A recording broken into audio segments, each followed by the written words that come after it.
I think nothing is, but... If that is the case, then the word political, in the larger sense, in the deeper sense, in a meta sense, loses all grip. I'm not unhappy for it to lose it, for a very simple reason. I think that, at least my deepest desire is that someday human civilization will be able to end the matter of the political. Shivaji? Yes. Can I ask a question on what you have asked? I will go back to my first digit. To be political, any action or any thought has to take into account the question of distribution of power. Unless that is there, nothing becomes political. Yeah, but if I could just continue, because I think what you're raising is very important. Very important, very I don't know what is not political. Non-political. Non-political, I don't know. I have never been able to satisfactorily answer this question, because for me, everything is, in our world today, everything is about an understanding or some attempt to understanding power, distribution, balance, relationships of some kind of inequity and so on, whether it is with oneself, one's own history, or with others. However, I feel that, and then one could say that is everything we do political?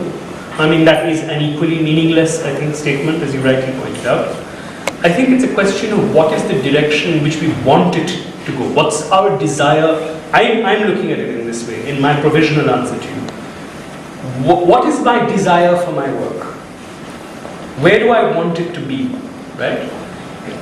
At some level, I want it to be in a place where even when the question of the politics that might have cloaked it when it began disappears 1,000 years from now, it can still have some resonance and meaning. Or some other things may still emerge from it.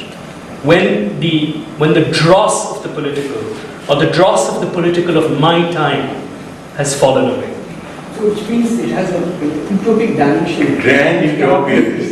But we are artists. At one point you were trying to dissociate from artists. Yeah. And then suddenly you're claiming that... No, I never wanted to dissociate from the space of art. No, we're celebrating that actually. No, but I think, to answer your question seriously, for me the work of a mathematician or a person working in medicine is not in that sense different from what I'm doing. We're all making considerations of human life.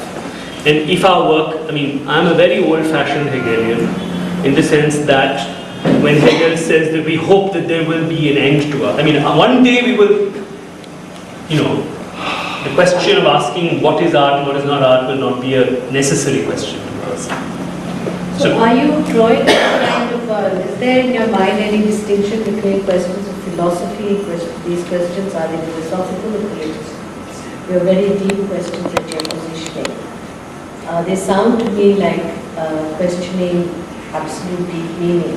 What are we doing, what are we doing for? So where is the... Mustn't we? Yeah. Mustn't we? Yeah. That's my... But that's why that I it's expect. interesting to me to hear this thing between political and I'm thinking philosophy. Yeah. And then also wondering how does that separate out They're all political philosophy. Unfortunately, the discussion about a perception, a political perception or a philosophical perception, does not end for an artist then and there. He has to translate his perception. So there is also politics of the form, the manner in which there is a tradition of form which is laid bare in front of me, and how I'm going to intervene and make my own personal statement. That formative statement is also a political statement. I'm afraid that part, that whole chunk of translating artistically, the artistic practice itself, is not being sufficiently discussed. That's your legibility question. I think we have to also move around, because this is a fundamental artistic question. Yes. That how are we dealing with the way we are going to express ourselves, through artistic practice? Shaking and unmooring the way people read the visual image. That's where one of my investments is. We have not been talking on those lines. Right. But if by a work I can make it so that that video of the protest rally that somebody's looking at with adoration, hate, admiration, disdain, what fools these people be, or how admirable these heroes are, these kinds of ideas, if I can shake that loose and make it so that that same footage is being seen in different ways, and multiple meanings are coming out even from the same audience, that's one of the things I'm interested in. I mean, the video is not here, but one of the things we're talking about is the video that's part of my project. It has 5 minutes of mobile phone footage of the communist red flag fluttering all over Dhaka city. And if you're not familiar with the city, you might think, okay, it's a communist utopia, or you might think, oh, this is the tire symbolism that we see in West Bengal, etc. And you can have all sorts of readings of it. And for example, one of the things that I have is actually, the Communist Party is actually minuscule. And what they do on our streets is really performance art for a very small audience. What I look at when I look at those scenes, I'm talking about something that's not here, but just visualizing it verbally, is right behind the flag are all these high rises that are going up, and a city in the middle of hyper-speed development. And I see it as sort of a sad song that's going on in front of what's happening. Perhaps they would wish to stop it and instead focus on, let's say, new targets, for example, oil and gas companies, which are the new targets. And it's also ironic because we actually don't have oil, so even to have demonstrations that talk about oil and gas is this weird sort of pantomime. But what I would want, because there were other people on that day filming that same footage, doing I don't know what with them. And I was saying to Bani earlier that these protest rallies that I went to, there were all these agency photographers that were there at the same moment. And agency photographers always have this deadline. So rallies will start, let's say, at 12 noon. They'll start disappearing by 3 o'clock because they usually work for international agencies for whom they need to file by 2 o'clock or 3 o'clock. Unless they have their laptop with them, they're going back to the office. So there's automatic cutoff for the event. And they have an immediate output for that photograph they took. Right? It will either get published or not. It's very binary.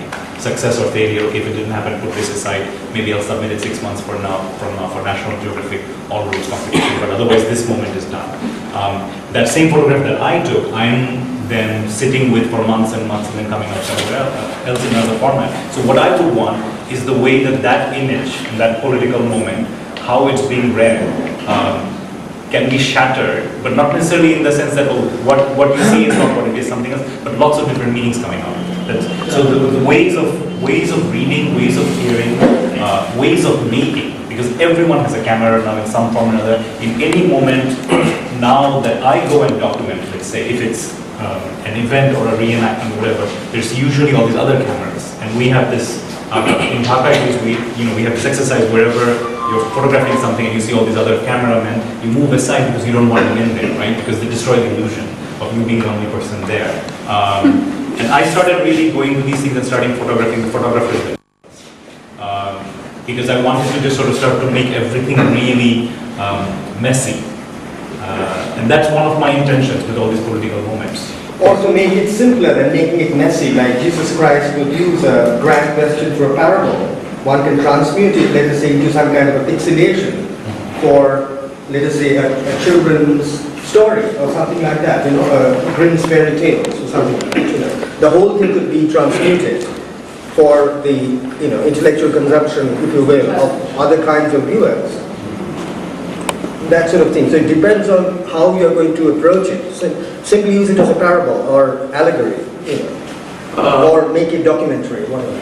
Direct documentary. I'm actually always very interested in the other works that are parallel to us while we're within our secluded spaces, let's say. So, I've always been following and fascinated by all the big films that come out, right? So let's say just looking at Indian films right now, Kurban, with New York narrative. New York, which also has a New York narrative.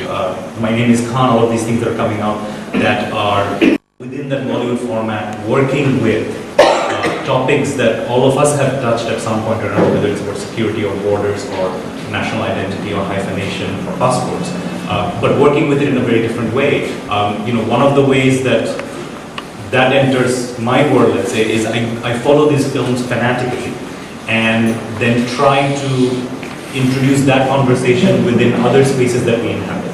So a reading of Quran, let's say, of putting up bootleg clips that I captured on my phone for discussion. That's part of at least my personal practice of having those discussions happen. That's also part of the provocation of, I really sort of am very interested in the idea of the ambush. So a film, a certain kind of conversation can really be an ambush because it's an unsuspecting audience. And the classic example is the film Three Kings.